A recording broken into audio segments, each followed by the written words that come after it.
Ilang araw na nga akong di makatulog kakaisip kung sino ba talaga nag-iiwan ng mga kakaibang bagay dun sa labas ng pintuan. Wala nga akong idea kung sino ba talaga yung nag-iiwan nun, baka multo or aswang kasi tuwing binubuksan ko wala talaga akong naaabutan. Naisipan ko nga libangin yung sarili ko at maglaro na lang ng ML nang biglang may nag-notif. 700k followers na daw ako kaya naman dali-dali akong nagtatakbo dito para tingnan kung magkano na ba yung ipon ko. Kinuha ko na nga yung alkansya ko dito at tuwa ako sa akin nakita kasi marami-rami na yung laman niya. Tama-tama na nga tong perang to para makabili ako ng cake at ng iba pang handa. Sinuot ko na nga yung pinakamaganda kong damit bago pumunta sa mall dun kasi ako bibili ng cake. Pagkabalit ko nga ng damit umalis na din agad ako. Sumakay nga lang ako dito ng joyride para naman makapunta agad ako sa mall na pupuntahan ko. After mga 15 minutes nga nandito na ako sa mall na pupuntahan ko, SM City Calamba. Pagpasok ko nga dito tumitingin yung ibang tao. Gandang-ganda sila siguro sa damit ko. First time ko nga makasakay dito sa hagdan na gumagalaw. Ang tawag daw dito ay excavator. Pagkakit ko nga dumiretso lang ako dito sa bilihan ng cake dito sa Mernels. Dito din ako bumili noon nung naging pro player ako. Bale, ito nga pala yung mga available na cake na meron sila. Isasabay ko nga din pala dito sa celebration na to ang pagpasok ko sa Chirac Squad. Ito na nga yung binili ko at tinatali na siya ni kuya. Pagkakuha ko nga nito agad na rin ako lumabas kasi sasakay ulit ako dito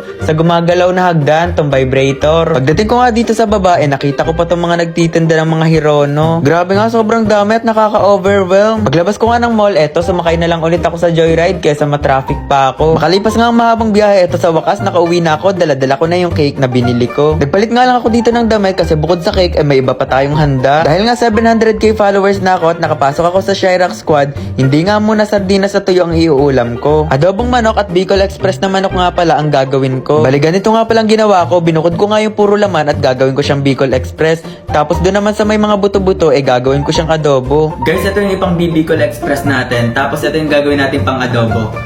Makikita nyo, mas marami itong pang adobo kasi itong Bicol Express, mas malaman siya. Ito, mas mabuto.